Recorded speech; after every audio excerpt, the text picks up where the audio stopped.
Welcome! And as you know, I'm celebrating 25 years in business as a speaker, a humorist and a magician. And I'm reminiscing on some of the things that have happened during that time.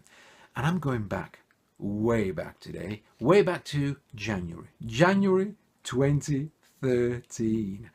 When in January 2013 I was doing the reflecting bit. You know, the reflecting bit that we all do at the end of the festive period. And by the way, I was not reflecting on the number of mince pies I'd eaten, or the number of sprouts I'd eaten, or, oh crikey, Christmas 2012. That was the Christmas that I ate my whole body weight in cheese. I'm convinced that. I don't know what it was about cheese that Christmas. I just went mad on cheese. No, I'm talking about the reflecting where we reflect on the things that could have gone better and the things that we did well the previous year, that kind of reflecting. And I was also doing my annual winter clear out. And when I was doing that, I came across two photographs actually clipped to a list. This is the list. And I realized why I clipped them all together. This is a list of the blunders written by people on their CV when applying for a new job. Okay, these people are trying to create the best first impression ever. Let me read you some of these out.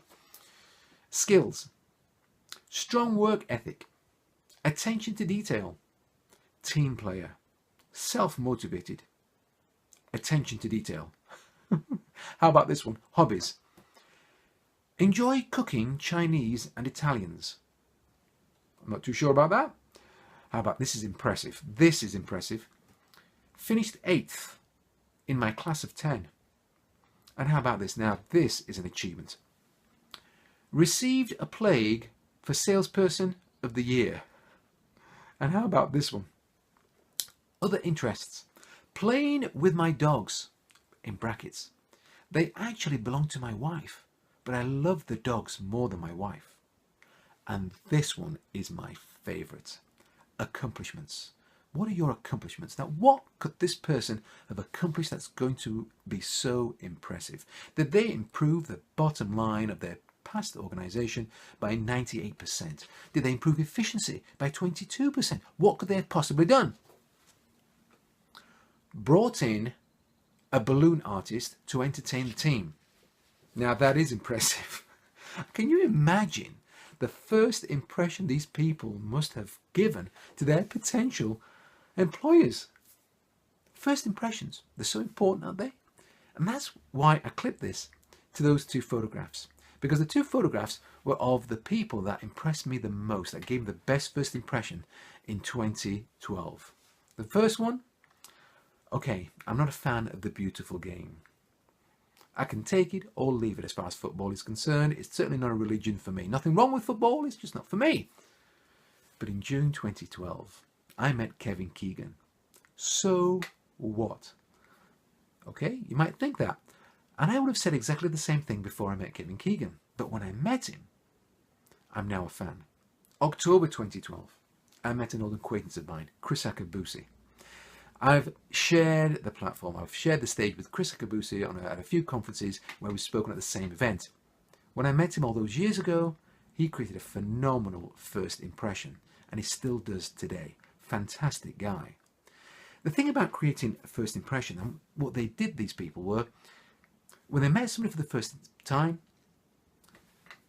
they cracked a little joke, put the other person at ease. But then all the attention went on to the other person.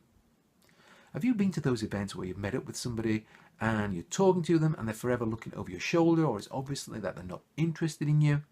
Not a good first impression. What about those people that continue to drone on about themselves? On and on and on. Not a good first impression. What are you doing to create a good first impression? How often do you show your appreciation to your family and your friends, the people that you love? What about your work colleagues? How do you show your appreciation to your work colleagues, the people that help you put food on the table?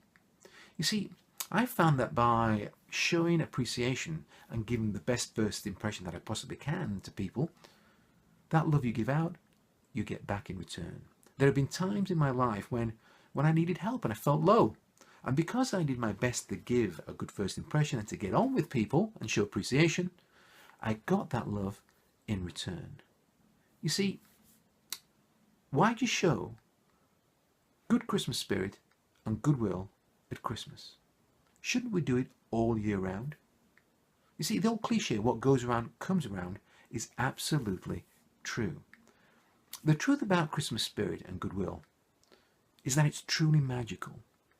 And it shouldn't be just practiced at Christmas.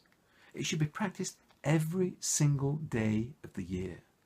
And as for the binging, did I mention Christmas 2012 when I ate my whole body weight in cheese? Until next time, stun the world, be astonishing.